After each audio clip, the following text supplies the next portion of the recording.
Hi ಸ್ನೇಹಿತರೆ, welcome to ನಮ್ಮ news ಮತ್ತೊಂದು ವಿಡಿಯೋಗೆ ಬಂದು ನಾನು ನಿಮ್ಮ ಪ್ರೀತಿಯ ಶಂಕರ್. ಸೊ ಈ ತರ ಒಂದು ವಿಡಿಯೋ ನಾನು ಲೈಫಲ್ಲಿ ಮಾಡ್ತೀನಿ ಅಂತ ನಾನು ಎಕ್ಸ್ಪೆಕ್ಟ್ ಮಾಡಿರಲಿಲ್ಲ. ಬಟ್ ಈ ವಿಡಿಯೋ ಮಾಡಿರೋ ಉದ್ದೇಶ ಏನಪ್ಪ ಅಂತಂದ್ರೆ ಅವೇರ್ನೆಸ್ ವಿಡಿಯೋ ಇದು.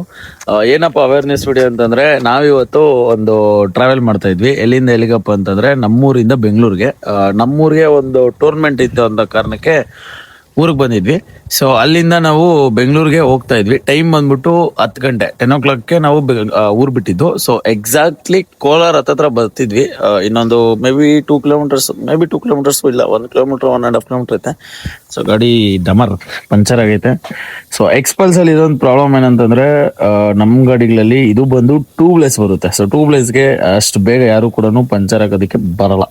ಸೊ ಈಗ ನಾವು ತಲ್ಕೊಂಡು ಹಂಗೋ ಹಿಂಗೋ ಒಂದು ಯಾವುದೋ ಪೆಟ್ರೋಲ್ ಸ್ಟೇಷನ್ ಹತ್ರ ಬಂದಿದೀವಿ. ಬಟ್ ಇಲ್ಲಿ ಬಂದ್ಬಿಟ್ಟು ಯಾವುದೇ ಇದಿಲ್ಲ ಅಂದ್ರೆ ಪಂಚರ್ ಆಗೋರಿಲ್ಲ. ಬಟ್ ಏರ್ ಹಿಡಿಯೋಣ ಅಂದ್ರೂ ಕೂಡ ಏರು ಹಿಡಿತಾ ಇಲ್ಲ. ಸೊ ಈಗ ಏನ್ ಮಾಡ್ಬೇಕು ಅಂತಂದ್ರೆ ಗೊತ್ತಾಗ್ತಿಲ್ಲ. ಸೊ ಆಕ್ಚುಲಿ ಹೇಳ್ಬೇಕಂದ್ರೆ ಗೂಗಲ್ ಅಲ್ಲಿ ಬಂದ್ಬಿಟ್ಟು ಸರ್ಚ್ ಮಾಡಿದೆ. ಓಕೆನಾ. ಸೊ ಇದೆಲ್ಲ ಕೂತ್ಕೊಂಡ್ಬಿಡೋಣ ಫಸ್ಟ್, ನೆಮ್ಮದಿಯಾಗಿ ಸಾಕಾಗ್ಬಿಟ್ಟೈತೆ. ಅದರಲ್ಲೂ ಬೇರೆ ಊರಿಂದ ಒಂದು ದೊಡ್ಡ ಮೂಟೆ, ಇದು ಬಂದು ಮಾವಿನಕಾಯಿ ಮೂಟೆ, ಇದೊಂದು 7-8-9 kg ಐತೆ. ಒಂದು ಬ್ಯಾಗ್ 2 ಬ್ಯಾಗ್ ಐತೆ. ಸೊ ಮತ್ತೆ ಇನ್ನೊಂದು ಬಾಡಿ ಐತೆ. ನಮ್ JD ಬ್ರೋ ಇದಾರೆ. ಸೊ ಟೋಟಲ್ ಆಗಿ ನಾವಿಬ್ರು ಹೋಗ್ತಾ ಇದ್ದಿದ್ದು. ನಮ್ ಪರಿಸ್ಥಿತಿ ಹೆಂಗಾಗ್ಬಿಟ್ಟಿದೆ ಅಂದ್ರೆ ಅದೊಂದು ಯಾವ್ದೋ ಮೀಮ್ ಐತೆ. ಸೊ ಆ ತರ ಆಗ್ಬಿಟ್ಟೈತೆ. ನಮ್ ಪರಿಸ್ಥಿತಿ ಯಾರಿಗೂ ಹೇಳಂಗೂ ಇಲ್ಲ, ಯಾರಿಗೂ ಬಿಡಂಗೂ ಇಲ್ಲ, ಹಂಗಾಗ್ಬಿಟ್ಟೈತೆ. ಸಖತ್ ಏನ್ ಹೇಳ್ಬೇಕಂತಾನೆ ಗೊತ್ತಾಗ್ತಾ ಇಲ್ಲ. ಮಧ್ಯರಾತ್ರಿ ಆರಾಮಾಗಿ 1 ಗಂಟೆ ಅಷ್ಟು ಬೆಂಗಳೂರಿಗೆ ಹೋಗ್ಬಿಟ್ಟು ರೆಸ್ಟ್ ಮಾಡ್ಕೊಂಡು ಬೆಳಗ್ಗೆ ಎದ್ದು ಕೆಲ್ಸಕ್ಕೆ ಹೋಗೋಣ ಸೊ ಅಂತ ನಾನೇನೋ ಪ್ಲಾನ್ ಮಾಡ್ಕೊಂಡು ಒಂದು 9 ಗಂಟೆ 10 ಗಂಟೆಗೆ ಬಿಟ್ವಿ. ಆಕ್ಚುಲಿ ನಾವು ಬೇಗ ಬಿಡ್ಬೇಕಾಗಿತ್ತು, ಒಂದ್ ಸ್ವಲ್ಪ ಲೇಟ್ ಆಗೋಯ್ತು. ಸೊ ಈಗ ಬಂದು ಈ ತರ ತಗಲಾಕೊಂಡ್ಬಿಟ್ಟಿದೀವಿ. ಆಕ್ಚುಲಿ ಈಗ ಏನಂತಂದ್ರೆ ನಾನೇನ್ ಮಾಡಿದೆ ಅಂದ್ರೆ ಸ್ವಲ್ಪ ಟೆಕ್ನಾಲಜಿ ಯೂಸ್ ಮಾಡೋದಕ್ಕೆ ನಾನು ಇದ್ರಲ್ಲಿ ಹಾಕ್ದೆ, ChatGPT ಹಾಕ್ದೆ, near to me puncture shops ಅಂತ. ಸೊ ಅದರಲ್ಲಿ ಒಂದಷ್ಟು ಕಾಂಟ್ಯಾಕ್ಟ್ಸ್ ಕೊಟ್ಟಿದೆ, ಒಂದು 5 ಜನದ ಕಾಂಟ್ಯಾಕ್ಟ್ಸ್ ಕೊಟ್ಟಿದೆ. 24 hours ಹೋಟೆಲ್ ಇರೋದು, ಓಪನ್ ಇರೋದು. ಸೊ ಅವ್ರಿಗೆ ಕಾಲ್ ಮಾಡಿದ್ದೀನಿ. ಕಾಲ್ ಮಾಡ್ಬಿಟ್ಟು ಈ ತರ ಇಂಥ ಜಾಗದಲ್ಲಿ ಆಗಿದೆ ಅಂದ್ರೆ ಒಂದಿಬ್ರು ಕಾಲ್ ಮಾಡಿದೆ. ಒಬ್ರು ಬಂದ್ಬಿಟ್ಟು ಒಂದು 20 ನಿಮಿಷ ಟೈಮ್ ಬೇಕು ನಮ್ಗೆ ಹೇಳ್ತೀನಿ ಅಂತಂದ್ರು. ಇನ್ನೊಬ್ರು ಬಂದ್ಬಿಟ್ಟು ಆಗಲ್ಲ, ದೂರ ಐತೆ ಅಂತಂದ್ರು. ಇನ್ನೊಬ್ರು ಬಂದು ಎಕ್ಸ್ಪಲ್ಸ್ ಅಂದಿದ ತಕ್ಷಣ ಕಟ್ಟೆ ಮಾಡ್ಬಿಟ್ರು. ಬಿಕಾಸ್ ಆ ಎಕ್ಸ್ಪಲ್ಸ್ ಬಂದ್ಬಿಟ್ಟು ಟೈರ್ ಬಿಚ್ಚಿ ಅದು ಪಂಚರ್ ಹಾಕಿ ಸ್ವಲ್ಪ ಕೆಲಸ ಜಾಸ್ತಿ ಐತೆ. ಸೊ ಈ ಟೈಮಲ್ಲಿ ಅಲ್ವಾ, ರಾತ್ರಿ ಟೈಮು, ಯಾರು ರಿಸ್ಕ್ ತಗೊಂತಾರೆ, ರಿಸ್ಕ್ ತಗೊಲ್ಲ. ಸೊ ಅದಕ್ಕೋಸ್ಕರ ಬರ್ತಾರ ಬರಲ್ಲ ಗೊತ್ತಿಲ್ಲ.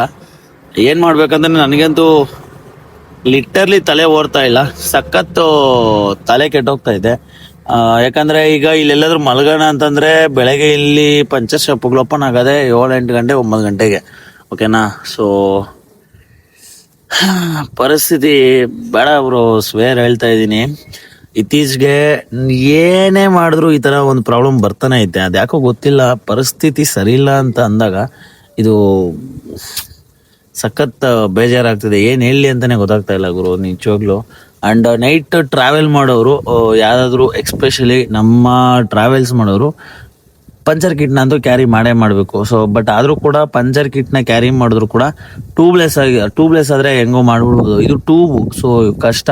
ಸೊ ನನ್ನ ಗಾಡಿಗೆ ಆದಷ್ಟು ಬೇಗ ಟ್ಯೂಬ್ನ ಕನ್ವರ್ಟ್ ಮಾಡ್ಬೇಕಂತ ಅನ್ಕೊಂತ ಇದ್ದೀನಿ. ಯಾಕಂದ್ರೆ ನಾವು ನೈಟು ಜಾಸ್ತಿ ಓಡಿಸೋದ್ರಿಂದ ಈ ತರ ಪರಿಸ್ಥಿತಿಗಳಾಗ್ಬಿಟ್ರೆ ಸಿಕ್ಕಾಪಟ್ಟೆ ಕಷ್ಟ. ಈಗ ನೋಡಿ, ಈ ಕಡೆ ಮನೆಗೂ ಸೇರಂಗಿಲ್ಲ, ಈ ಕಡೆ ಹಿಂದಕ್ಕೂ ಹೋಗಂಗಿಲ್ಲ, ಮಧ್ಯದಲ್ಲಿ ತಗಲಾಕೊಂಡ್ಬಿಟ್ಟಿದೀವಿ. ನಮ್ಮ ದೃಷ್ಟಿಗೆ ತುಂಬಾ ಹತ್ತಿರದಲ್ಲಿ. ಓಕೆನಾ. ಸೊ ಒಂದು 1/2 ಕಿಲೋಮೀಟರ್ ದೂರದಲ್ಲಿ, ಈಗೇನ್ ನಾವು ಈ ಪೆಟ್ರೋಲ್ ಬಂಕ್ ಇದೀವಲ್ವಾ, ಈ ಒಂದು ಪೆಟ್ರೋಲ್ ಬಂಕ್ನ 1/2 ಕಿಲೋಮೀಟರ್ ದೂರದಲ್ಲಿ ನಾವು ಬಂದ್ಬಿಟ್ಟು ಪಂಚರ್ ಅಂದ್ರೆ ನನ್ನ ಗಾಡಿ ಪಂಚರ್ ಆಗಿದ್ದು, ಅಲ್ಲಿಂದ ತಳ್ಕೊಂಡು ಬಂದು ಈಗ ಇಲ್ಲಿ ನಾವು ಇರೋದು. ಸೊ ಯಾರಾದ್ರೂ ಮಾಡ್ತಾವ್ರ ಅವ್ರೆ ಫೋನ್. ಹಲೋ ಅಣ್ಣ. ಅಣ್ಣ ಅವ್ರು ಕಾಲ್ ಅಂದ್ರೆ ನಿಮ್ಗಿನ ಮುಂಚೆ ಅದೇ ಅವ್ರ ನಂಬರ್ ಸಿಕ್ಕಿತ್ತು, ಅವ್ರಿಗೆ ಕಾಲ್ ಮಾಡಿದ್ದೆ. ಹುಡುಗರು ಯಾರು ಇಲ್ಲ, ಒಂದು 10 ನಿಮಿಷ ಟೈಮ್ ಕೊಡಿ, ನಾನು ಕನ್ಫರ್ಮ್ ಮಾಡ್ತೀನಿ ಅಂದ್ರು ಅವರು. ಹೌದಾ, ಒಂಚೂರು ಅದೇ ಅಣ್ಣ. ಯಾಕಂದ್ರೆ ನಾವು ಒಂಚೂರು ಅರ್ಜೆಂಟ್ ಬೆಂಗಳೂರಿಗೆ ಹೋಗ್ತಿದ್ವಿ. ಅದು ಅಲ್ಲಿ ಹಂಪಲ್ಲೇ ನಮ್ಮ ಮಳೆ ಹೊಡೆದ್ಬಿಟ್ಟೈತೆ. ಥ್ಯಾಂಕ್ಸ್ ಅಣ್ಣ. ಕಳಿಸ್ತೀನಿ ಅಂತ ಹೇಳಿದಾರೆ, ನೋಡೋಣ. ಅವ್ರು ಬಂದು ಹಾಕೊಟ್ಬಿಟ್ರೆ ಹೋಗ್ತೀವಿ. ಎಷ್ಟೊತ್ತಾಗೋದೋ ಗೊತ್ತಿಲ್ಲ, ಹೆಂಗಾಗೋದೋ ಗೊತ್ತಿಲ್ಲ. ಬಟ್ ಯಾಕಂದ್ರೆ ಇನ್ನು ಅವ್ರು ಬರ್ಬೇಕು, ಅವ್ರು ಕನ್ಫರ್ಮೇಶನ್ ಮಾಡ್ಬೇಕು. ಸೊ ಅದಾದ್ಮೇಲೆ ನೋಡ್ಬೇಕು. ಸೊ ನೋಡಿ ನಮ್ JD ಬ್ರೋ ಅವಣ ಯಪ್ಪ ರೋಗ ಗುರು, ಯಪ್ಪನ್ ದರಿದ್ರ ನನ್ಗೆ ಅಂಟ್ಕೊಂಡ್ಬಿಟ್ಟೈತೆ ಅಂತ ಹೇಳ್ಬೇಕು. ಯಾಕಂದ್ರೆ ನನಗ್ ಗೊತ್ತಿರೋ ಪ್ರಕಾರ ಬೆಂಗಳೂರಲ್ಲಿ, ಇಡೀ ಬೆಂಗಳೂರಲ್ಲಿ ಯಪ್ಪನ ಸ್ಟಾಕ್ಸ್ ಪಂಚರ್ಗಳಷ್ಟು ಹಾಕ್ಸಿಲ್ಲ. ಬ್ರೋ ಎಷ್ಟು ಪಂಚರ್ ಹಾಕ್ಸಿದೆ ಬ್ರೋ? ಮೇ ಬಿ ಒಂದು 6 ತಿಂಗಳಲ್ಲಿ ಒಂದು 500 ಪಂಚರ. ದಿನಕ್ಕೆ ಒಂದು ಪಕ್ಕ. ಯಾಕಂದ್ರೆ ಈ ಉದ್ಧಾರ ಆಗ್ಬೇಕು ಅನ್ಕೊಂಡು ಬಂದಿರೋರು ತುಂಬಾ ಜನ ಆನೆಗಳು ಬಿಸಾಕೊಂಡು ಹೋಯ್ತಾರೆ. ಅದು ಎಂತ ಗೊತ್ತಾ, ನೋಡಿ ಇಲ್ಲೇ ಐತೆ ಇರಿ, ನನ್ ಜೋಬಲ್ಲಿ ಇಟ್ಕೊಂಡು ಎಕ್ಸಾಂಪಲ್ಗೆ ಇಲ್ಲೇ ಇದಾವೆ. ಈ ತರ ಬಿಸಾಕ್ತಾ ಇರ್ತಾರೆ.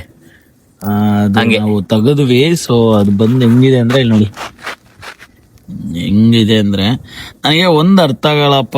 ಈಗ ಇಂಥ ಆನೆಗಳಿಗೆ ರೋಡಲ್ಲಿ ಏನ್ ಕೆಲ್ಸ ಅಂತ ನೋಡಿ, ಕಾಣಿಸ್ತಿದ್ಯಾ? ಸೊ ಇದಕ್ಕೆ ರೋಡಲ್ಲಿ ಏನ್ ಕೆಲ್ಸ, ಹೆಂಗ್ ಬರುತ್ತೆ ರೋಡಲ್ಲಿ? ಇದಕ್ಕೆ ಇದು ಹೆಂಗ್ ಬರುತ್ತೆ ಬ್ರೋ? ಹೇಳ್ಬೇಕು ಅಂದ್ರೆ, ಈ ಕೆಲವೊಂದು ಕಚಡ ಜನಗಳಿರ್ತಾರೆ. ಏನ್ ಮಾಡ್ಬೇಕು, ದುಡ್ಡು ಮಾಡ್ಬಿಡ್ಬೇಕು, ಶ್ರೀಮಂತರಾಗ್ಬಿಡ್ಬೇಕು, ಬೇಗ ಬೆಳೆದು ಬಿಡ್ಬೇಕು ಅಂತ ಇಂಥ ಆನೆಗಳಾಗ್ತಾರೆ. ಬಟ್ ಅವ್ರಿಗೆ ಗೊತ್ತಿಲ್ಲ ಇದರಿಂದ ಅವ್ರ ಜೀವನ ಹಾಳಾಗ್ತಾ ಇರುತ್ತೆ ಅಂತ. ಹೆಂಗೆ? ಈಗ ಒಬ್ರ ದಾರಿನ, ಒಬ್ರು ಪ್ರಯಾಣನ ನಾವು ನಿಲ್ಸಿದೀವಿ ಅಂತಂದ್ರೆ ಅದು ಕರ್ಮ ಅಂತ ಸುಮ್ನೆ ಇರಲ್ಲ. ಬಟ್ ತುಂಬಾ ಇದೆ ಅಂತಲ್ಲ, ಇಲ್ಲೇ ಅಂತಲ್ಲ, ಸ್ವೇರ್ ನಮ್ ಬೆಂಗಳೂರಲ್ಲೂ ಕೂಡ ಸುಮಾರು ನೋಡಿದೀನಿ. ಆ ಫ್ಲೇವರ್ ಮೇಲೆ ಆ ಕೆಲವು ಕಡೆ ಆಕ್ಚುಲಿ ಏನಂದ್ರೆ ಮೈನ್ ಏನ್ ಗೊತ್ತಾ, ನಾವು ರೋಡ್ ಅಲ್ಲಿ ಲೆಫ್ಟ್ ಸೈಡ್ ಅಲ್ಲಿ ಹೋಗ್ತೀವಿ ಗೊತ್ತಾ, ತುಂಬಾ ಒಂದ್ ಸ್ವಲ್ಪ ಲೆಫ್ಟ್ ಸೈಡ್ ಹೋಗ್ತೀವಿ. ಸೊ ಅದೇ ಮೇ ಬಿ ಒಂಚೂರು ನನಗೆ ಗೊತ್ತಿರೋ ಪ್ರಕಾರ ಪ್ರಾಬ್ಲಮ್. ಆ ಲೆಫ್ಟ್ ಹೋದಾಗಲೇ ಲೆಫ್ಟ್ ಅಲ್ಲಿ ಸ್ವಲ್ಪ ಜಾಸ್ತಿ ಆನೆಗಳಲ್ಲೇ ಇರ್ತವೆ. ನಮ್ಗೆ ಹಂಪಲ್ ಹತ್ತಿ ಬಿಟ್ಟ ಮೇಲೆ ಅಂತಾನೆ, ಹಂಪಲ್ ಹತ್ತಿ ಬಿಟ್ಟ ಮೇಲೆ ಒಂಥರ ಏನೋ ಬಿದ್ದಂಗ್ ಸೌಂಡ್ ಬಂತು ನಮ್ಗೆ. ಆಮೇಲೆ ನೆಕ್ಸ್ಟ್ ಇನ್ನೊಂದು ಹಂಪು ಬಂದಾಗ ಪಂಚರ್ ಆಗಿದ್ದು. ಏನೋ ಒಂದೇ ಒಂದು ಮೋಟಿವೇಶನ್, ಜೀವನಕ್ಕೆ ವಾರಂಟಿ ಗ್ಯಾರಂಟಿ ಇಲ್ಲ, ಇನ್ನ ಗಾಡಿಗೆ ಪಂಚರ್ಗೆನಾ. ಸೊ ಈ ಟೈಮು, ಈ ಕ್ಷಣ ಇದು ನಮ್ದು, ಬಂದಿದ್ದನ್ನ ಅನುಭವಿಸ್ಕೊಂಡು ಹೋಗ್ತಾ ಇರ್ಬೇಕಷ್ಟೇ. ಏನಂತೀರಾ? ಅಷ್ಟೇ. ಸೊ ಏನು ಮಾಡಲ್ಲ. ಈಗ ಆನೆಸ್ಟ್ ಆಗಿ ಹೇಳ್ತೀನಿ ನೋಡಿ, ಮೊದ್ಲೆಲ್ಲ ನಾನು ಹೆವಿ ಟೆನ್ಷನ್ ಅಂತಿದ್ದೆ ಇಂಥ ಪರಿಸ್ಥಿತಿಗಳು ಆಗ್ಬಿಟ್ರೆ. ಬಟ್ ಈ ಅಪ್ಪ ಸವಾಸ ಮಾಡ್ದಾಗಿಂದ ಆತರ ಯಾಕಂದ್ರೆ ಈ ಅಪ್ಪ ಮಾಡಿ ಅಂತ ಸಿಚುವೇಶನ್ ಫೇಸ್ ಮಾಡಿ ನಮಗ್ ತಂದಿಟ್ಬಿಟ್ಟಿದ್ದಾನೆ. ಏನ್ ಮಾಡಕ್ಕಾಗಲ್ಲ. ಈಗ ಒಂದು ಪ್ಯಾನಿಕ್ ಅಂತೂ ಆಗಕ್ಕಾಗಲ್ಲ. ಅನ್ಫಾರ್ಚುನೇಟ್ಲಿ ನಮ್ ಗುಡ್ ಟೈಮೋ ನಮ್ ಬ್ಯಾಡ್ ಟೈಮೋ ನಾವು ಕಾಡ್ನ ದಾಟ್ಕೊಂಡ್ವಿ. ಇಲ್ಲಿ ಬೇತ್ಮಂಗ್ಲ ಅಂದ್ರೆ ಕೋಲಾರಿಂದ ಬೇತ್ಮಂಗ್ಲ ಹೋಗೋ ರೋಡು 2 ಕಾಡ್ ತರ ಬರುತ್ತೆ. ಅಲ್ಲೇನಾದ್ರು ಆಗ್ಬಿಟ್ಟಿದ್ರೆ ಸಿಕ್ಕಾಪಟ್ಟೆ ಕಷ್ಟ ಆಗ್ಬಿಟ್ರೋದು. ನಮ್ಮ ಅದೃಷ್ಟಕ್ಕೆ ಎಷ್ಟೊಂದು ಅರ್ಧ ಕಿಲೋಮೀಟರ್, ಮೇ ಬಿ ನಾವ್ 1 ಕಿಲೋಮೀಟರ್ ತಳ್ಕೊಂಡೆ ಬಂದ್ವಲ್ಲ, ಅದೇ ಅರ್ಧ ಕಿಲೋಮೀಟರ್ 1 ಕಿಲೋಮೀಟರ್ ಹೋಗಿ ನಮ್ಗೆ ಇದು ಸಿಕ್ತು ಇದು. ಯಾಕಂದ್ರೆ ಈಗ ಇದು ಸೇಫ್ ಪ್ಲೇಸ್. ನಾವ್ ಆರಾಮಾಗಿ ಇಲ್ಲಿ ಅಕಸ್ಮಾತ್ ಯಾವ್ದು ಪಂಚರ್ ಸಿಗ್ಲಿಲ್ಲ, ಕಾಲ್ ಗಿಲ್ ಮಾಡೋಣ ಅವರು. ಸೊ ಅಕಸ್ಮಾತ್ ಯಾರಾದ್ರೂ ಪಂಚರ್ ಅವ್ರು ಸಿಗ್ಲಿಲ್ಲ, ಯಾರು ಬರ್ಲಿಲ್ಲ ಅಂತಂದ್ರೆ ಈಸಿಲಿ ನಾವು ಅಟ್ಲೀಸ್ಟ್ ಇಲ್ಲಿ ಸ್ಟೇ ಆದ್ರೂ ಆಗ್ಬೋದು. ನಮ್ಮ ಹತ್ರ ಬಟ್ಟೆ ಗಿಟ್ಟೇನಿಲ್ಲ, ಬಟ್ ಏನೋ ಒಂದ್ ಮಾಡ್ಕೊಂಡು ಇರೋದ್ರಲ್ಲ ಅಡ್ಜಸ್ಟ್ ಮಾಡ್ಕೊಂಡು, ಈಗ ಈ ಬಸ್ ಕೆಳಗಡೆನೋ ಇಲ್ಲಾಂದ್ರೆ ಇಲ್ಲೆಲ್ಲಾದ್ರೂ ಇಲ್ಲಾಂದ್ರೆ ಅವ್ರು ಬಸ್ ಅವ್ರನ್ನ ಒಂಚೂರು ಎಬ್ಬಿಸ್ಬಿಟ್ಟು ಅಣ್ಣ ಒಂಚೂರು ಜಾಗ ಕೊಡಿ ಅಂದ್ರೆ ಕೇಳ್ಬೋದು. ಕೇಳೋದ್ರಲ್ಲ ಏನ್ ತಪ್ಪಿಲ್ಲ. ಸೊ ಅಲ್ಲ ಅವಣ್ಣನಂತೂ ಕೇಳಂಗಿಲ್ಲ. ಅವಣ್ಣ ಒಳ್ಳೆ ರಜನಿ ಸ್ಟೈಲಲ್ಲಿ ನೋಡಿ, ರಜನಿ ಸ್ಟೈಲಲ್ಲಿ ಕೂತವನೆ. ಸೊ ಬಟ್ ಒಂದು ಆಸೆ ಇತ್ತು ನನ್ಗೆ, ಟ್ರಾವೆಲಿಂಗ್ ಮಾಡ್ಬೇಕು. ಟ್ರಾವೆಲಿಂಗ್ ಮಾಡಿದ್ರೆ ಟೆಂಟ್ ನ ತಗೊಂಡು ನೈಟ್ ಈ ತರ ಸ್ಟೇ ಮಾಡ್ಬೇಕು ಪೆಟ್ರೋಲ್ ಬಂಕ್ಗಳಲ್ಲಿ ಅಂತ. ಬಟ್ ಈ ತರ ಸ್ಟೇ ಮಾಡ್ತೀನಿ ಅಂತ ಇವತ್ತು ನಾನು ಅನ್ಕೊಂಡಿರ್ಲಿಲ್ಲ. ಬಟ್ ಒಂದು ಎಕ್ಸ್ಪೀರಿಯನ್ಸ್ ಅಷ್ಟೇ. ಸೊ ಸಖತ್ ಪೆಟ್ರೋಲ್ ಬಂಕ್ಗಿಂತ ಒಂದು ಕಾಡಲ್ಲಿ, ದಟ್ಟವಾದ ಕಾಡಲ್ಲಿ ಈಗ ಮುಚ್ಕೊಂಡಿರಪ್ಪ ಎಲ್ಲಾದ್ರೂ ಆಗ್ಬಿಟ್ಟಿದ್ರೆ ನಮ್ಮ ಆ ಏರಿಯಾ ಬೀಜ ಬೈ ಬಂದ್ಬಿಟ್ರೋದು ಈಗ್ಲೇ. But okay, what ever. ನಾನು ಹೇಳೋದೇನಂತಂದ್ರೆ, ಲೈಫ್ ಅಲ್ಲಿ ಯಾವಾಗ ಎಂತ ಸಿಚುವೇಶನ್ಸ್ ಯಾವ್ದು ಬರುತ್ತೆ ಅಂತ ಯಾವ್ದು ಪ್ರಿಡಿಕ್ಟ್ ಮಾಡಕ್ಕಾಗಲ್ಲ ಅಂತ ಇತ್ತೀಚಿನ ದಿನಗಳಲ್ಲಿ ನಾನ್ ನೋಡ್ತಿರೋಂತಹ ಸಿಚುವೇಶನ್ ನೋಡ್ರೆ ನನ್ಗೆ ಅನಿಸ್ತಾ ಇರೋದು. ಸೊ ಇವತ್ತು ಫಾರ್ ಎಕ್ಸಾಂಪಲ್ ಇದೇ ರೋಡಲ್ಲಿ ನಾವು 3 ಸರಿ ಓಡಾಡಿದೀವಿ. ಮದ್ವೆಗೆ ಒಂದ್ಸರಿ ಬಂದಾಗ, ಆಮೇಲೆ ತಾಯ್ಲೂರು ಜಾತ್ರೆಗೆ ಬಂದಾಗ ಇದೇ ರೋಡಲ್ಲೇ ಓಡಾಡಿದೀವಿ. ಬಟ್ ಅವಾಗೇನು ಆಗ್ಲಿಲ್ಲ, ನಮ್ ಟೈಮ್ ಚೆನ್ನಾಗಿತ್ತು ಅವಾಗ. ಇವಾಗ ನೋಡಿ ಗೊತ್ತಿರೋ ಪ್ರಕಾರ 2 ಟೈಮು ಏನೋ ಅದೃಷ್ಟ ನೋಡ್ಬಿಟ್ಟು ಈಗ ಏನೋ ಅದೃಷ್ಟ ನೋಡಿಲ್ಲ ಅಂತ. ಅದೃಷ್ಟ ಏನಿಲ್ಲ, ಸಿಚುವೇಶನ್ ಅಷ್ಟೇ. ಸೊ ಸಿಚುವೇಶನ್ ತಕ್ಕಟ್ಟಾಗಿ ನಾವು ಹೋಗ್ತಾ ಇರ್ಬೇಕು. ಸೊ ಅವಾಗ ನಮಗೆ ಏನು ಆಗಿಲ್ಲ. ಬಟ್ ಇವತ್ತು ಚಿಕ್ಕಪ್ಪ ಹೊಡೆದ್ಬಿಡ್ತು ಚಿಕ್ಕಪ್ಪ ಹೊಡೆದ್ಬಿಡ್ತು ನಮ್ಗೆ. ಏನು ಮಾಡಕ್ಕಾಗಲ್ಲ. ಯಾರು ಪ್ರಿಡಿಕ್ಟ್ ಮಾಡಕ್ಕಾಗುತ್ತೆ? ಈಗ ಫಾರ್ ಎಕ್ಸಾಂಪಲ್ ಇದು ಪ್ರಿಡಿಕ್ಟ್ ಮಾಡಿದಿದ್ರೆ ನಾನು ಆರಾಮಾಗಿ ಒಂದ್ ಚಾಪೆ ತಲೆದಿಂಬು ತಗೊಂಡ್ಬರ್ತಿದ್ದೆ, ಯಾಕಂದ್ರೆ ಒಳ್ಳೆ ಪ್ಲೇಸ್, ಆರಾಮಾಗಿ ಗಾಳಿ ಹೊಡಿತಾ ಇತ್ತು, ಇಲ್ಲೆಲ್ಲಾದ್ರೂ ಹಾಕೊಂಡ್ ಮಲ್ಕೊಂಡ್ಬಿಡ್ಬೋದಿತ್ತು. ಬಟ್ ಪ್ರಿಡಿಕ್ಟ್ ಮಾಡಿಲ್ಲ. ನಾನ್ ಅನ್ಕೊಂಡಿದ್ವಿ 1-1:30ಗೆಲ್ಲ ಮನೆಗೆ ಹೋಗ್ಬಿಡ್ತೀವಿ ಬಿಡಪ್ಪ, ಅಷ್ಟು ಟೈಮ್ ಆಗ್ತಿರ್ಲಿಲ್ಲ. ಅಲ್ಲ ಆರಾಮಾಗಿ ಅಂದಾಜಾಗಿ. ಸೊ ಅಲ್ಲಿ ಹೋಗ್ಬಿಟ್ಟು ಅಲ್ಲಿ ಗಾಡಿ ತಗೊಂಡು ಅಲ್ಲಿಂದ ಆರಾಮಾಗಿ ಹೋಗ್ಬಿಡ್ತೀವಿ ಅಂತ ಅನ್ಕೊಂಡ್ವಿ. ಬಟ್ ಆಗ್ಲಿಲ್ಲ. ಏನೋ ಮಾಡಕ್ಕಾಗಲ್ಲ. Situations in life, every one life, ನನ್ನ ಲೈಫಲ್ಲೇ ಅಂತಲ್ಲ, ಇವ್ರ ಲೈಫಲ್ಲೇ ಅಂತಲ್ಲ, ಎಲ್ಲರ ಲೈಫಲ್ಲೂ ಯಾವಾಗ ಹೆಂಗೆ ಬರುತ್ತೆ ಏನೋ ಗೊತ್ತಿಲ್ಲ. ಬಟ್ ನಾನು ಬೆಂಗಳೂರಲ್ಲಿ ಸ್ವಿಗ್ಗಿ ಝೊಮ್ಯಾಟೊ ಮಾಡುವಾಗ ಸುಮಾರು ನೋಡಿದೀನಿ. ಅಂದ್ರೆ ಬಟ್ ಅಲ್ಲೇನಂತಂದ್ರೆ ಅಡಿಗೂ ಸಿಗ್ಬಿಡ್ತದೆ. ಮ್ಯಾಕ್ಸಿಮಮ್ ಅಂದ್ರೆ ಒಂದ್ 500 ಮೀಟ್ರು, ಅರ್ಧ ಕಿಲೋಮೀಟ್ರು ಸಿಗ್ಬಿಡ್ತವೆ. ಯಾಕಂದ್ರೆ ಪೆಟ್ರೋಲ್ ಬಂಕ್ಗಳಲ್ಲೇ ಬೇಜಾನು ಎಲ್ಲ ಪೆಟ್ರೋಲ್ ಬಂಕ್ಗಳಲ್ಲೂ ಇರ್ತದೆ. ಸೊ ನೈಟ್ ಹೊತ್ತು ಈ ತರ ಸಿಚುವೇಶನ್ ನಾನು ಫೇಸ್ ಮಾಡಿದೀನಿ. ಅಂದ್ರೆ ಸ್ವಿಗ್ಗಿ ಮಾಡುವಾಗ. ಸೊ ಅಲ್ಲೂ ಅಷ್ಟೇ ನೈಟ್ ಹೊತ್ತು ಏನ್ ಗೊತ್ತಾ, ಗಾಡಿ ಸೈಡ್ಗೆ ಆಗ್ಬಿಟ್ಟು ಶಿಸ್ತಾಗಿ ರ್ಯಾಪಿಡ್ ಆಗಿಬಿಟ್ಟು ಬುಕ್ ಮಾಡ್ಕೊಂಡು ಮನೆಗೆ ಹೋಗ್ಬಿಡ್ತಿದ್ವಿ. ಹಂಗೂ ಬೆಳಗ್ಗೆ ಬಂದು ಹಂಗೂ ಮಾಡೋಣ, ಇಲ್ಲಂದ್ರೆ ಇಲ್ಲಿಂದ ತುಂಬಾ ದೂರ ಐತೆ. ಸೊ ಇಲ್ಲಿ ನಿಯರ್ ಬೈ ಕೋಲಾರ ಸುತ್ತಮುತ್ತ ನಮ್ಮ ಫ್ರೆಂಡ್ಸ್ಗಳು ಯಾರು ಇಲ್ಲ, ಇರೋ ಫ್ರೆಂಡ್ಸ್ಗಳು ಹುಡುಗಿರು. ಸೊ ಅವ್ರನ್ನೆಲ್ಲ ಈ ಟೈಮಲ್ಲಿ ಹೆಲ್ಪ್ ಕೇಳಕ್ ಆಗಲ್ಲ. ಸೊ ಏನ್ ಹೇಳ್ಬೇಕು ಅರ್ಥ ಆಗ್ತಿಲ್ಲ. ಸೊ ಗಾಡಿ ಎಲ್ಲೈತೆ, ನಾವಿಲ್ಲಿ ಕೂತಿದೀವಿ ವೇಟಿಂಗ್. ಅವರು ಕಾಲ್ ಮಾಡಿ, ಈಗ ಆಕ್ಚುಲಿ ಅವ್ರು ಏನ್ ಹೇಳಿದ್ರು ಅಂದ್ರೆ, ಕಾಲ್ ಮಾಡ್ತೀನಿ ಒಂದು 10-20 ಮಿನಿಟ್ಸ್ ಅಂತ ಹೇಳಿದ್ರು.